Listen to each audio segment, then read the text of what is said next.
Watching history in the making when you tune in. Ain't no style in the world that do it like him. Competition wanna reach me, better step it up, or get left in the dust, yeah, I'm next to clutch. Stadium status, but the world don't know me yet. Soon they screaming out my name, no silhouette. Foreign whips on the checklist, yeah, I'm coming for the bag. Millions in the stash, cause I always knew I had it. Mission unlocked, I'm on killer mode. Flow so cold, make the devil fold. Hustle unmatched, yeah, the crown gets sold. If you watch me close, you might learn some gold. But don't forget who taught you, respect the name. Every bar drop, check on the way. What's up, SYGU fans, and welcome back to yet another exciting episode. My name is Darcy, and I'm your host today, filling in for Tim, who's still out from his surgery. We wish him well on his recovery and can't wait to have him back here on the show once again. Until then, we will do our best to fill in for him and keep the show moving forward. As promised, we're here today to bring you a special episode of the very first two-night WWE SummerSlam at the MetLife Stadium in East Rutherford, New Jersey. Since a group of us from SYGU, myself included, had the privilege of being there live, today on this special episode of Step Your Game Up, I'm going to go through my experience there and give my thoughts on the event, match after match, to give you guys and the WWE creative department an honest review. So guys, you're going to see several random clips of live footage from the event that myself and members of my crew recorded from our phones. That's always a bonus to have the live angle of an event like this, so I hope you guys have enjoyed all of our shorts videos we've uploaded for the channel as well. So here's a heads up, I'm not like Tim, your original host, or any of the other hosts who've been on this show, okay? So don't expect me to sound like them. I'm surprised management selected me to do this episode because I sometimes have a potty mouth, so I apologize to everyone in advance, and I'm just being myself. Hopefully no one's feelings are hurt by my presentation today. Maybe management wanted someone from the Northeast area to do this episode, or maybe because they wanted for the first time on this show to have a female hostess. I don't know, guys, but I'm gonna just be myself and do my best for you. I'm speaking from my experience of watching WWE for several years, so don't think I'm just another dumb female trying to call pro wrestling for the hell of it. I actually love WWE, and I'm very sure on what I'm saying, especially when it comes to storylines and creating compelling on-screen art with the WWE roster and its unique talent. There's a reason why I was hired by Step Your Game Up. So all the shorts that are uploaded on the channel from the event are a combination of myself and another colleague of mine who attended, along with the others, all sitting in the same row on the floor area at this event. This was so cool for us because we cover WWE all the time, and finally we all get to attend an event together. There were times I couldn't even keep my phone camera steady because of the excitement going on. My God, guys. Anyway, I'm gonna get into all of that in a minute. They selected me to host this special episode today, probably because how excited I was the entire time. So I will give you guys my honest review on SummerSlam both nights at MetLife Stadium in New Jersey. So let's get this show rolling, guys. As WWE is preparing this weekend to take over Paris at their next PLE with Clash in Paris, we would like to take a moment to review the previous PLE with our final thoughts for you guys here today. Okay, WWE SummerSlam review. Two-night event for the first time ever in the history of WWE, and this all went down at the MetLife Stadium in New Jersey in the shadows of NYC. As most of you know, this stadium is home to a few WrestleManias in the past that helped shape WWE into what it is today when it comes to this generation of the WWE universe.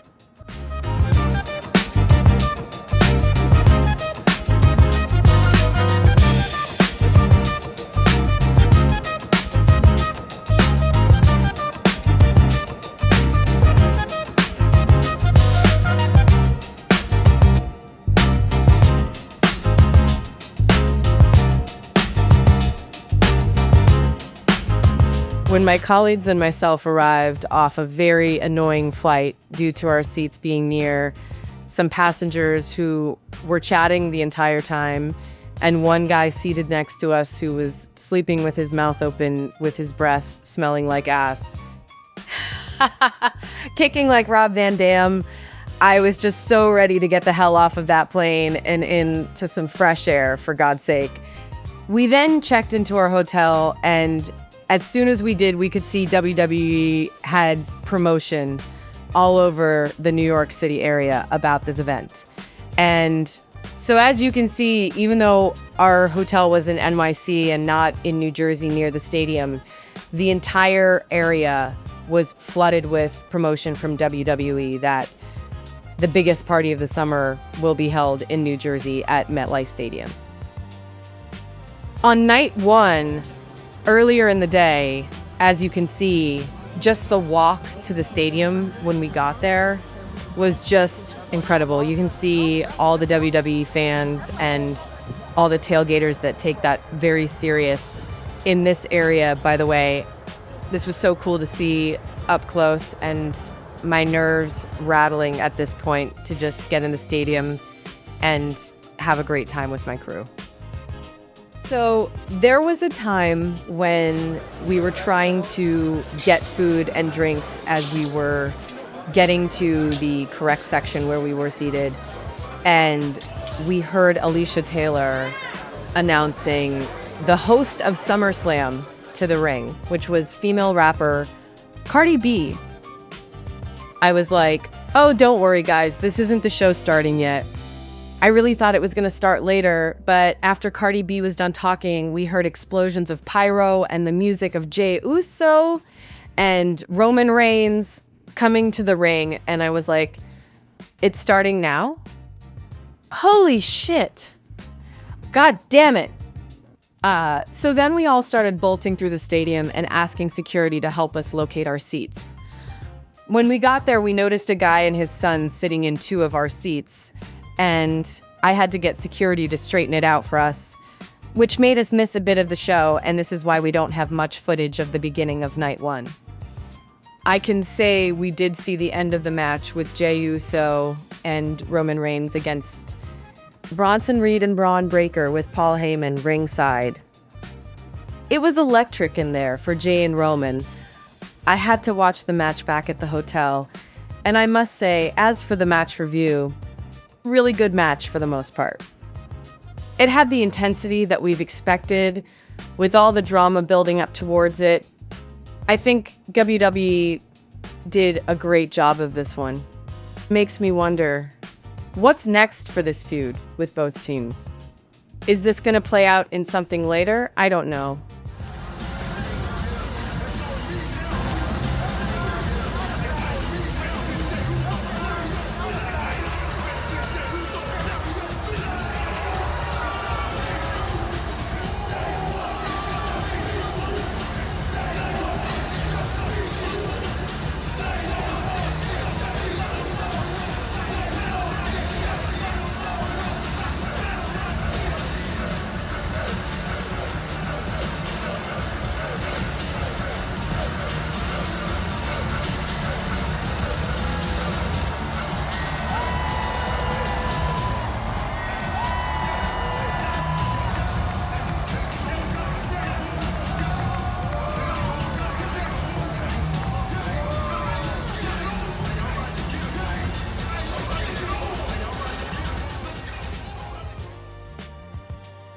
Next was the women's tag team match for the WWE Women's Tag Team Championships. I really didn't care that much for this match, only because I really desire to start getting legit tag teams in the WWE for the women's division. I'm just getting tired of them sandwiching single stars together to form a tag team, and it's getting old and just annoying. WWE Creative, when are you guys going to create some real tag teams for the women's division? Will this ever happen in WWE? I hope so. The match was all right. I'm always pleased with Charlotte Flair, Raquel, and Roxanne. Alexa Bliss needs to have more of her old self in the ring for me. I just don't like her wrestling today. I like the old, thicker Alexa Bliss, sorry. She just looked more muscular and just had a badass attitude. Plus her tan was cool and it reminded me of myself. Me and her could pass for sisters. Not really, but I like to pretend so.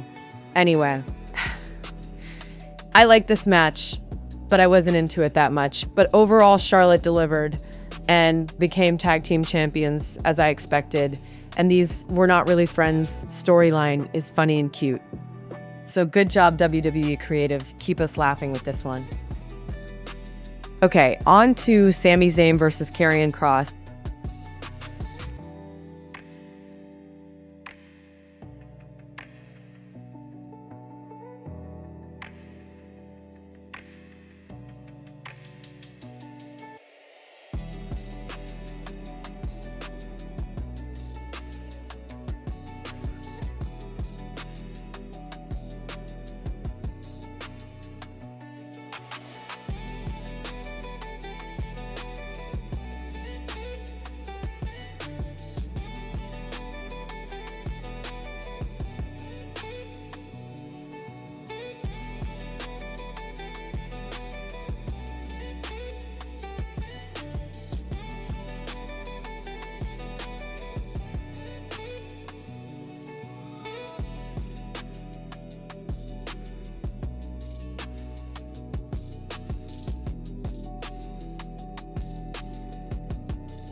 Who I swear has had it hard in WWE and the creative not doing really anything with him and his wife Scarlett. Now I'm hearing rumors that he has quietly departed from WWE.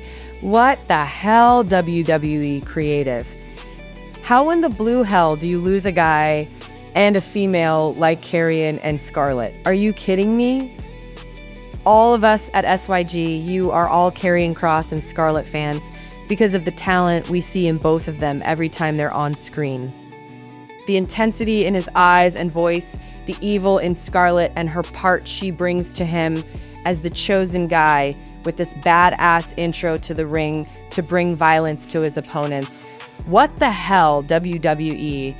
I would love to know how you just can't create anything for this dude and his wife to be a part of, and all you could manage to give us is him versus Sami. We all in the office talked about this for several months now, and we have created multiple storylines for Karrion, and every one of them were cool as hell, and I just don't understand who is in this writing room sometimes to drop the ball this many times, especially with a guy like Karrion and his wife Scarlett. I'm very upset right now when it comes to this whole Karrion Kross situation. I'm not going to even go into how quick this match was and how the lack of storytelling was in it, especially at the part when it mattered the most to really tell a darker story with Sami getting even with Kross when he was being lowered into the plan by Scarlett in that match. And I'm just going to say this. There's a lot I want to say about this. And unfortunately, I'm told from our office that we're going to officially create a Karrion Kross video dedicated to this subject once we put out our scheduled episodes in order. This is going to be one of the most honest, no BS episodes we ever created. And you can expect myself and a few of my colleagues to weigh in on this episode with our own point of views when it comes to Karrion Kross and Scarlett and their jobs at WWE. I just want to say this is the biggest mistake I've seen in WWE since CM Punk or Daniel Bryan and Edge leaving WWE. I'm starting to want to watch another promotion if this continues, seriously. On to the WWE Women's Championship with Jade Cargill versus WWE Women's Champion Tiffany Stratton. I absolutely love Tiffany and Jade Cargill, so I was very much invested in this match.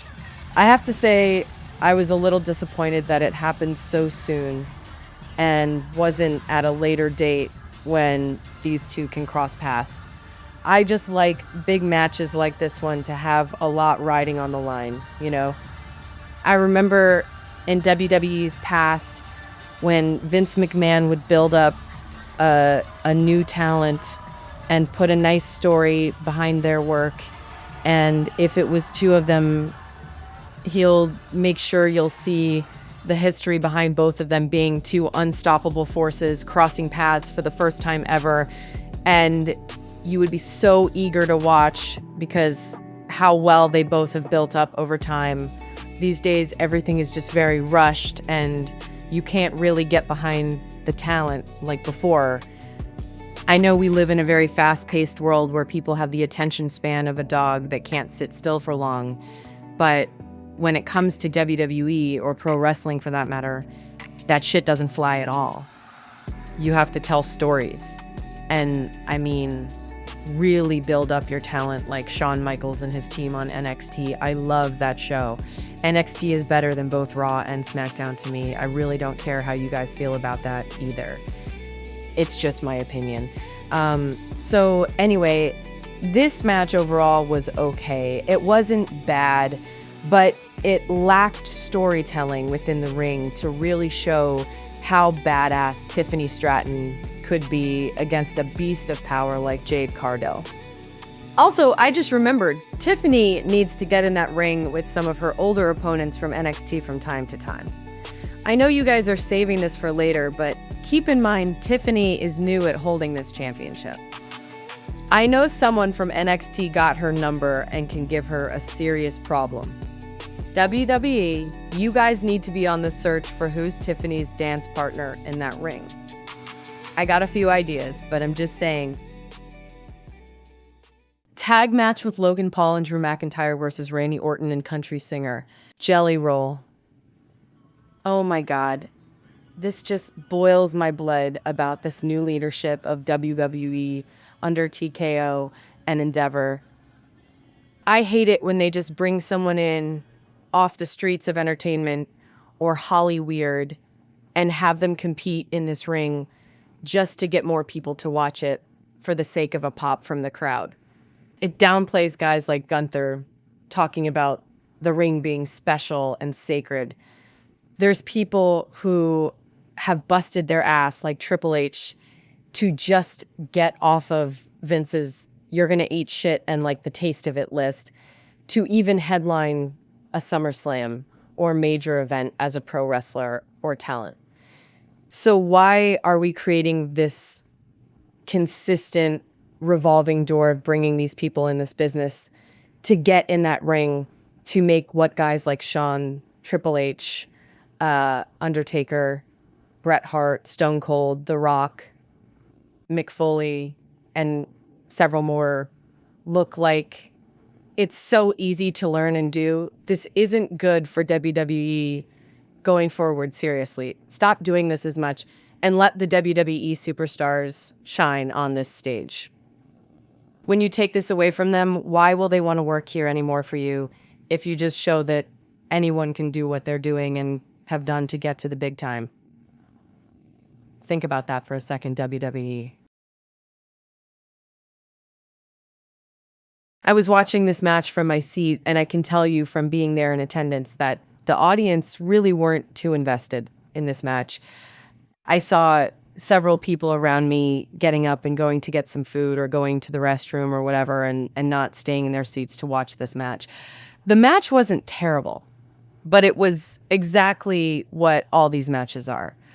You get to see another celebrity get in the squared circle and acting as if they can do what WWE new talent and legends do. I know WrestleMania had Mr. T tagging with Hulk Hogan to put WWE on the map as the best pro wrestling company in the world. So this is a staple for them to bring celebrities and pro wrestling together.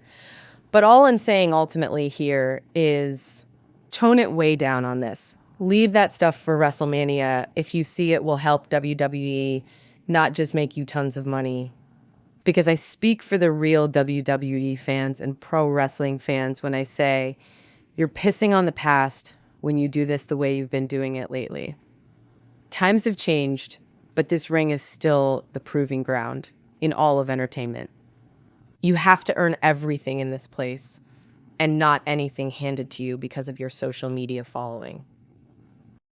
Now for the main event of night one of this first time ever 2-night SummerSlam.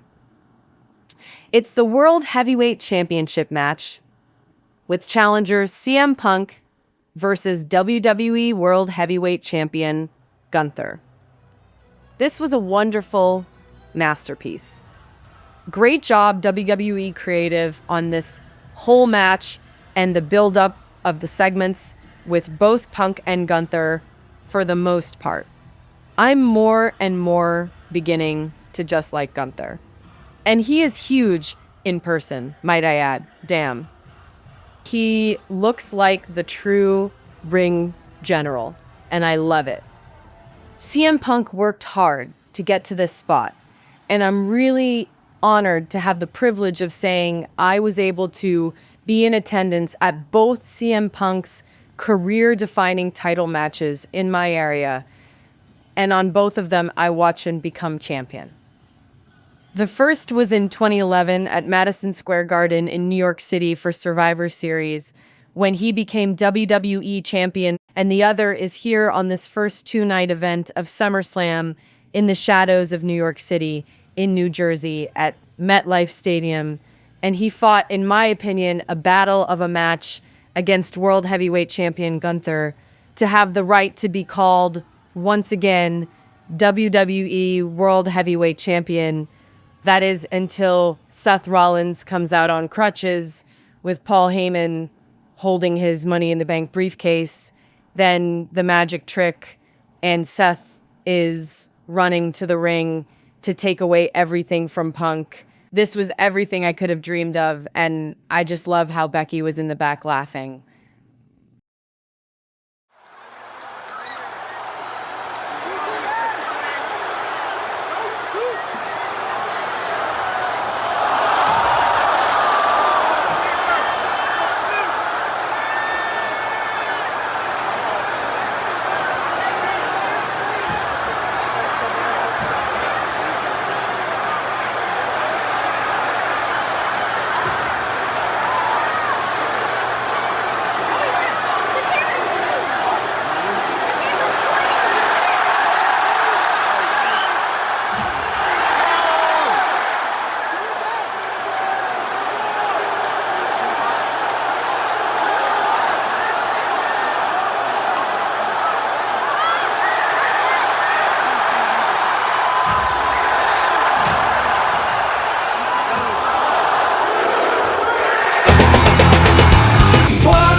Even on commentary, I'll bury them all.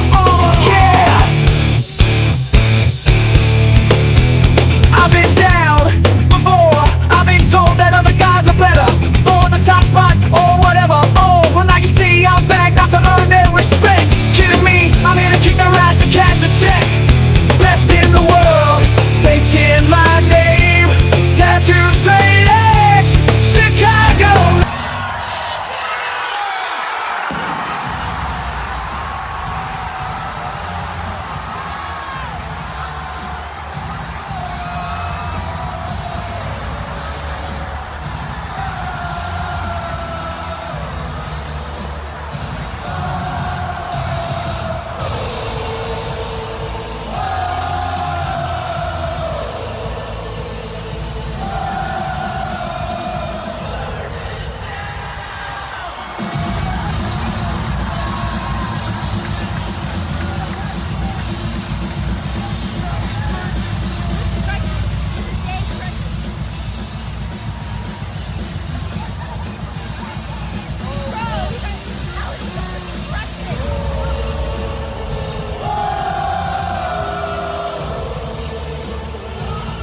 So overall, night one was okay. I had a hell of a time being there and feeling the excitement of the crowd, just having fun and watching live.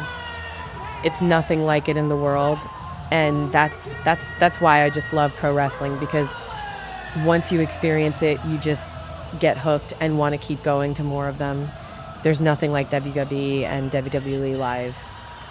So as for WWE Creative on how they did on this night one of SummerSlam, I will say you did really good. We also would like to say the pyro looked SummerSlam worthy. Thank you for more pyro, WWE. You guys are listening to us and we love to see it. It made SummerSlam feel like SummerSlam. Thank you. Looking forward to Survivor Series to see what you guys do there in that stadium.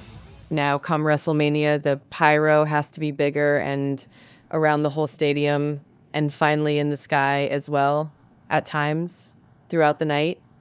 Okay? Don't let us down. Great job, WWE.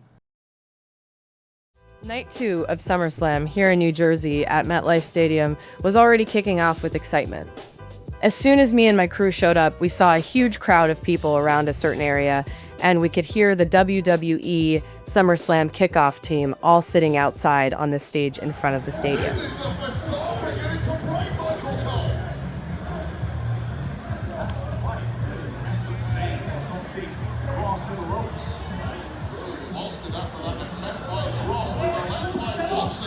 You can't quite blame Zayn with everything he's been put through by the truth for Zayn.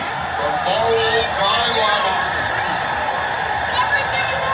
The devil inside is coming out to play tonight. Oh, Sami Zayn crossover. Emphatic no from Sami Zayn. Hall of Famer Booker T, Randy Orton, and The Rock. It's impressive stuff, but that's the stuff we do know. Here's what we need to know, are dying to know, but don't. Has John Cena actually turned over a new leaf? About Cody in this situation in just a moment. However, some more numbers to throw at you.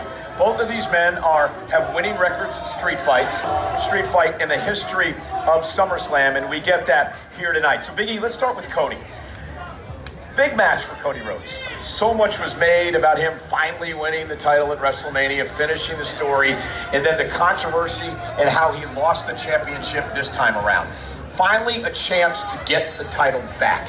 This is a must-win for Rhodes. Absolutely, and he talked a lot about finishing his story. And I would argue in many ways he hasn't finished his story, because if you want to be named amongst the greatest of all time, just winning one world championship really isn't enough. If you want to be considered amongst Respect. They didn't show me respect for 8 years. They took advantage of me. Jade Cargill and Bianca Belair stabbed me in the back. Hell, I was run out of this company and had to claw and scratch my way to get back here. That's why I got a pissed off attitude. Absolutely. I don't want to speak for Naomi, but this is someone I've known for 16 years, and I know the path. And I think so often of someone like her who has never been the squeaky wheel. She's always done things the right way, and time again, she's felt like she's been passed over, to the point where she left the company after feeling disrespected, goes to TNA, she's a world champion there, comes back here, and again feels like she's second fiddle in the big three. It's all about Jade, it's about Bianca. Where is the love for me? And I think she got to a point, this is something when Woods and I, we were still cool, he has something he would call finding your F-it. Where you get to a point where you're tired of pleasing people, you're tired of doing things the right way. Just put all that out the window and let me do me. And I think that's where Naomi is right now, where she is tired of being nice, she is tired of being polite, she is tired of all that. She is going to do her, and I think we have seen the most confident version of Naomi, we have seen the most focused version of Naomi, but she is in the ring with two living legends. And Wade, that's the issue that Naomi has for me. I mean, it was a surprise when she cashed in Money in the Bank back at Evolution. There's no surprise tonight. She is now being hunted by Rhea and Io. Naomi, well, this is a massive match for her to show everyone that last month wasn't a fluke. Yeah, I mean, winning the Money in the Bank ladder match is really, really difficult. It's an arduous task, and I've got all the respect in the world for anyone who's ever won that match. The cash-in part is, apart from you, the cash-in part is really... It was so cool to actually see this in person, and I just love how close we were to them. I listened to them talk about what happened on night one, and as I was standing there, I just couldn't wait to see what will take place tonight on night 2 here at SummerSlam. It was getting really hot standing there, so we all decided to go inside and get our food and stopped again at the merch store. But this time we got to our seats early so we don't miss anything.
It was cool because we got to see Michael Cole again, but this time come down the ramp to his seat ringside to call the show, along with Alicia Taylor.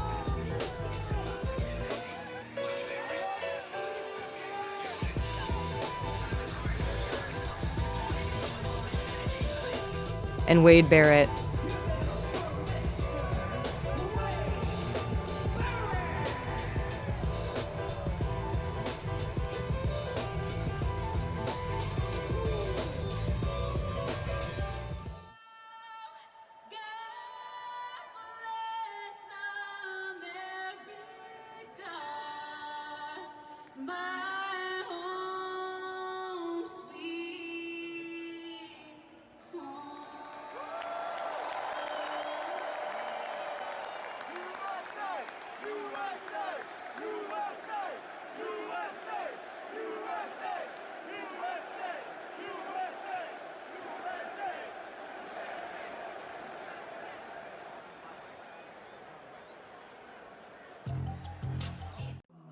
WWE Chief Content Officer, Paul Triple H.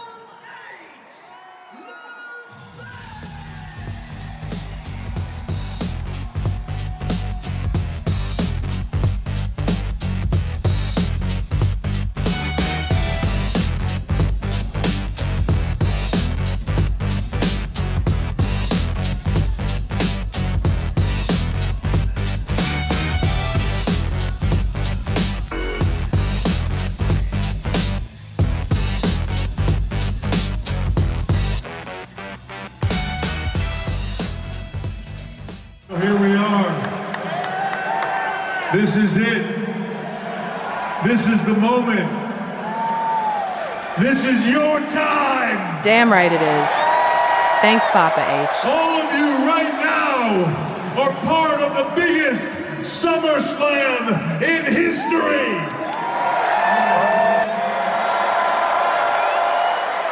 So MetLife Stadium, I have one question for you. Are you ready?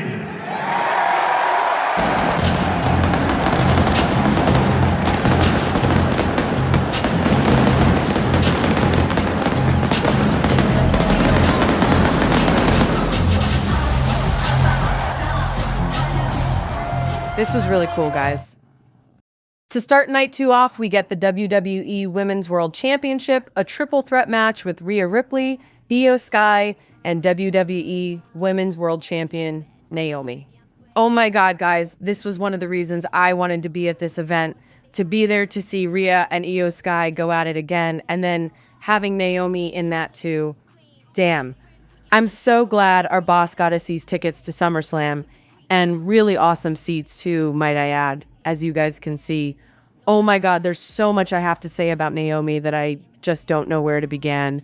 She's incredibly talented with her acting, and her in-ring work has gotten better since she returned to WWE from TNA. This championship means a lot to her and every one of her fans, which includes myself and most of us in the office, because it's very rare when you see someone as talented like her actually get put in that position to carry the WWE like that as the leader, showcasing what it means to deliver as the top performer in your division in WWE. Thank you, WWE Creative, for giving Naomi the chance to prove that once again she can hold that spot on the flagship show of WWE, which is Monday Night Raw, as Women's World Champion. Now, I'm not going to address the big elephant in the room of her and Jimmy's recent announcement, which lead to her announcement on this past Monday night on Raw. At this moment, I'm just going to focus on SummerSlam and this match first, and then I'll touch on that, okay? So, back to this match. Now, I know WWE Creative wasn't going to give us that classic battle of Io Sky and Rhea Ripley Part 2 that early here at SummerSlam, and rightfully so. Whenever you find two dance partners for the square circle, you create notes in your playbook to keep in mind as you move forward. By doing this, you'll collect a few new tools in the toolbox to work with for a future date to set up a very big match that you know will deliver for the fans and put asses in seats without much effort at all to build, because the fans want to see that magic again. So I clearly understood that this match at this venue was not the place nor time for Rhea and Io Part 2 just yet. Totally fine with it, but I was wanting to get a little taste of what's to come for that next encounter of both of these women. You guys were super stingy with giving us a little something of the Part 2. I was like, is that it? Seriously? The match had some funny moments between them and some really cool moments in both their hustle to be the one to score the pinfall or submission to win the title from Naomi. But it turned out to just be a regular triple threat match, in my opinion. I asked a few of my colleagues what they thought of the match to make sure I wasn't being biased, and most of them said the exact same thing about it lacking a little more on the teaser of the next match with them two, and that could have driven this thing to a whole new level. Like, what if Rhea was so obsessed with getting rid of Io? I bet if Rhea was a little more pissed that Io was in this match in the first place and has more of a chance to become, once again, Women's World Champion, because she's beaten her several times, then she would be even more determined to hurt Io Sky faster in this match to up her chances of beating Naomi to become Women's World Champion again. Instead, what we got was Rhea and Io being buddies throughout the entire match, and a few slip-ups of accidentally hitting each other because of Naomi in the mix of the battle. To me, it was just WWE being too safe and not using that opportunity to tell another part of their story come time to really visit their rivalry on Part 2. But anyway, I'm glad they did have Naomi win, because if she would have lost, that would have been a huge mistake. I'm glad the one who should have won this match did indeed win, and I love that she cheated by grabbing Rhea's tights to get it done. Classic heel move. Good job on Naomi finish to win WWE. Now, to address the elephant in the room, guys. So, Naomi and Jimmy were on Stephanie McMahon's podcast, What's Your Story, recently, weeks after SummerSlam, and WWE showed a clip of this on Raw right before Naomi was scheduled to make her appearance. Now, let's back up. WWE, I know you guys had her off 1 week of Raw due to her being injured, right? Then she's back, and I was inspecting an update on that, said injury. They played the clip on Stephanie's podcast, and we find out she's pregnant. I was shocked, but very happy for her. Being a woman, I know how special that moment is, to know that you're about to reach a place in womanhood that you have dreamed about since being a little girl, of having your own child and becoming a mother. On the behalf of us here at SYGU, we'll like to send our congratulations to Naomi and Jimmy. On the other hand, this sucks for her career. Guys, Because you never know if you're going to get this type of push from WWE again when you come back. That's the crazy thing about this place. Nothing lasts for long, and nothing is guaranteed. The landscape of the women's division could be filled with a fresh new group of females that are on fire and are the right choice to go with by having them over in WWE for good business. WWE Creative has to do what's best for the brand, and we totally stand with them on that. I think Jimmy and Naomi have a lot to think about moving forward regarding Naomi's career. And just because Becky Lynch and Seth Rollins went through this exact situation in 2020, I believe, doesn't mean it's going to work out the same for Naomi and Jimmy. It just is what it is. This spot is not for everyone. Now, I'm not a fan of WWE pulling back the curtain and showing the world, especially their competitors, on how they operate behind the scenes. But I like that they showed the concern of Jay on new documentary series, WWE Unreal, of him being put in that spot by Triple H to be the guy to carry the brand as World Heavyweight Champion. We love Jay, but similar to this spot that Naomi is in, being the top woman in the WWE's women's division, just sits you in a seat of trust. And can the WWE trust you to be that leader? Will you deliver as expected? And if a lot is lined up for you in the future, can you be there to give them back what they've invested in you or not? This goes both ways for the women and the men.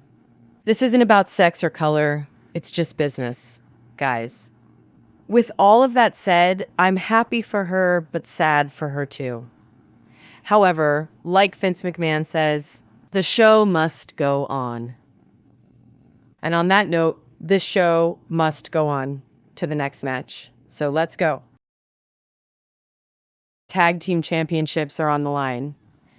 We've got a massive TLC match from SmackDown's tag team division.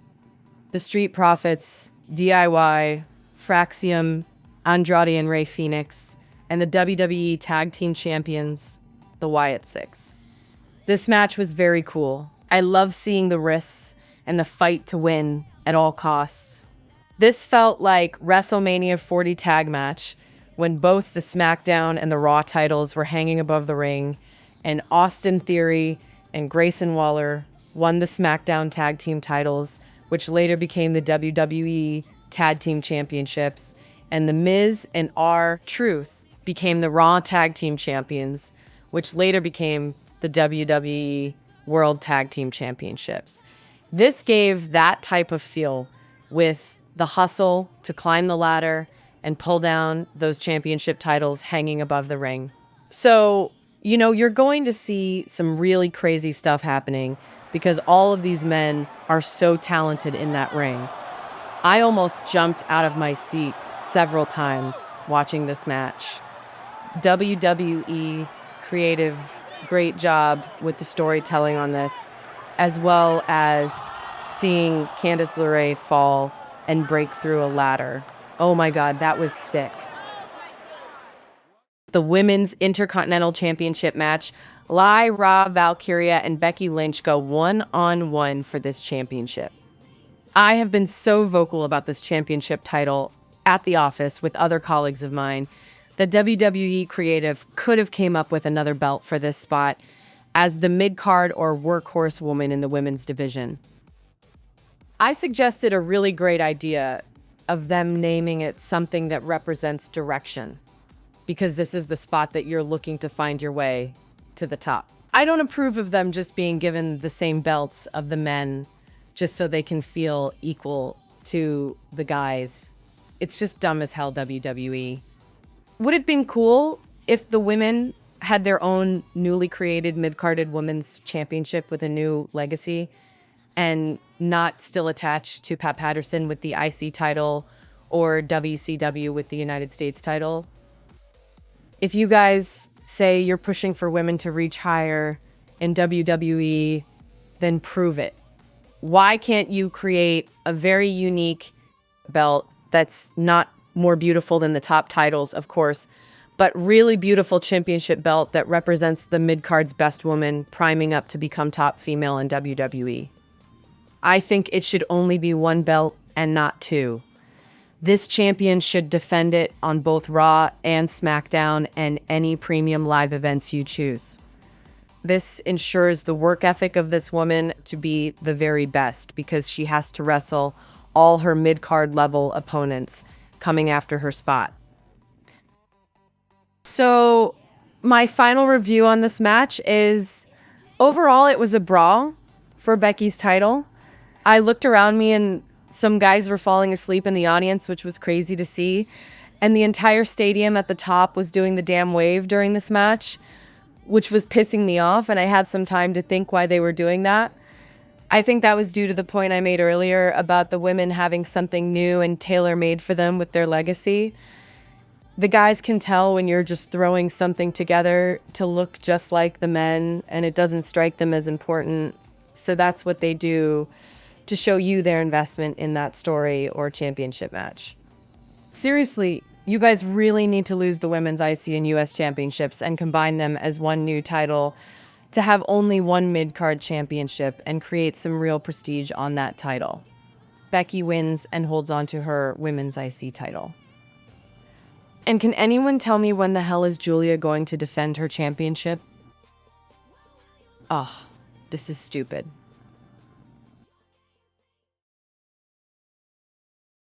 So for the sake of time, we're going to fly through these next matches, and I'll try to keep my reviews a lot shorter and not go off on a tangent, okay? Steel cage match with Jacob Fatu against Solo for the Men's United States Championship. This match was a war, and I loved the storyline here. The crowd at MetLife was definitely awake for this, and it was hot. I said this about Solo before, and I'll say it again. Solo is getting better day after day, and we all can see it. Jacob has always had that extra piece, and the WWE creative is doing a great job of helping him come fully into that main event spot. It's a lot of trust there for Jacob to earn and not mess up working for WWE as the guy. So I pray to God he takes this seriously and be that guy and not do something to screw it up for himself and his family, because that dude is so talented and has that it factor. Great match with the drama from the MFTs getting involved and Jimmy coming out. Can't forget that. My favorite part of this was Jacob doing the moonsault off the top of the cage after the match as Solo just stands on the ramp and watch on. Good drama to keep the storyline going over this title and over the betrayal.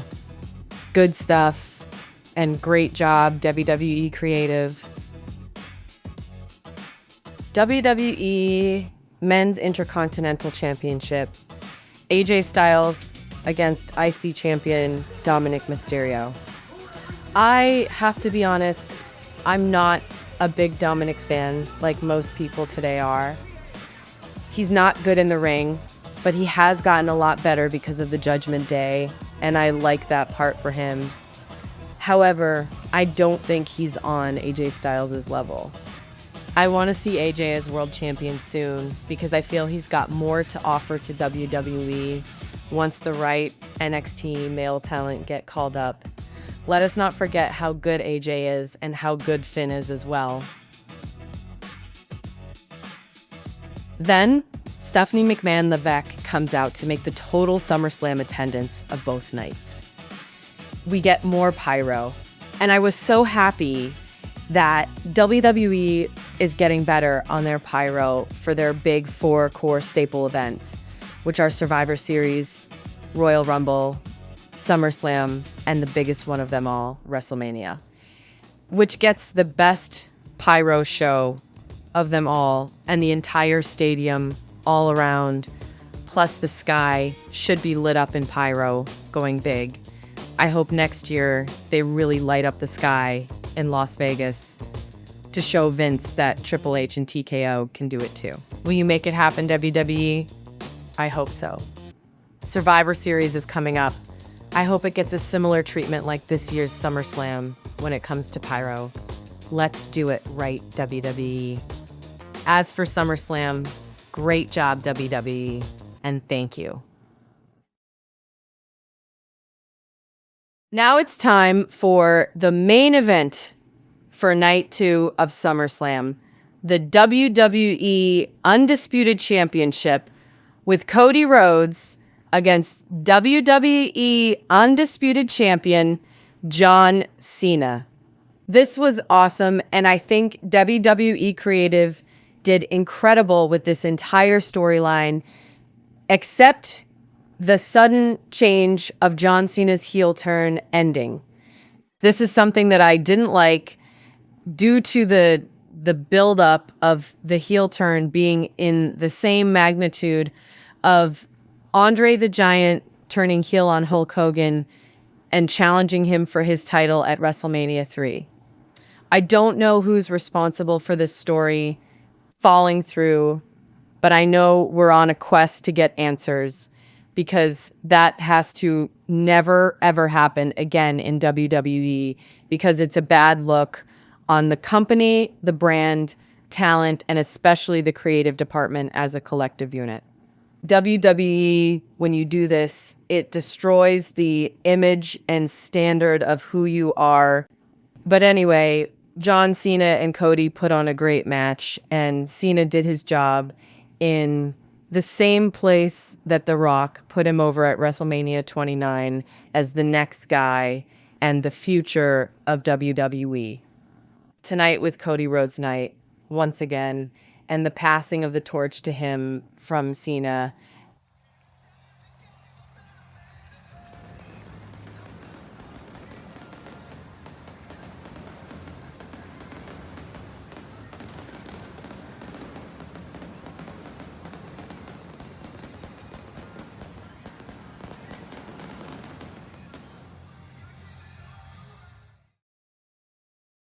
Then Brock Lesnar comes out as John Cena is being celebrated by the fans without any explanation or reason. A thunderous F5 in the middle of the ring to send us home, finishing the mega SummerSlam event. I was shocked that WWE and TKO brought this guy back after all the scandal of him accused of being involved with the Vince McMahon scandal. So I don't know if it was true or not, but I've learned the real rulers of our law and justice system are not for justice because we live in a corrupt world. I like Brock, and I always have, as well as Vince, whenever he's actually doing well with his company and fans. I just don't like when the wrong gets rewarded or excused for wrongdoing if they were found guilty. Maybe Brock isn't guilty? Well, I hope so. Is this why this was the night they stopped the regular post-show in the room for questions because of the Brock coming back situation? Don't know, but I'm curious. That's it for me today, guys. Thank you for joining us here at Step Your Game Up on this special episode review of SummerSlam 2025. See you next time. I'm shining bright. Step in my lane, better do it right. The summer city is mine, oh yeah. Queen of the scene, no one's on my tier. From the park jams to the rooftop high. Everywhere I go, it's a party vibe. Jersey to NYC, I run the show. All the pretty girls wanna steal my glow. The summer city is mine all day. Step up slow, you'll get swept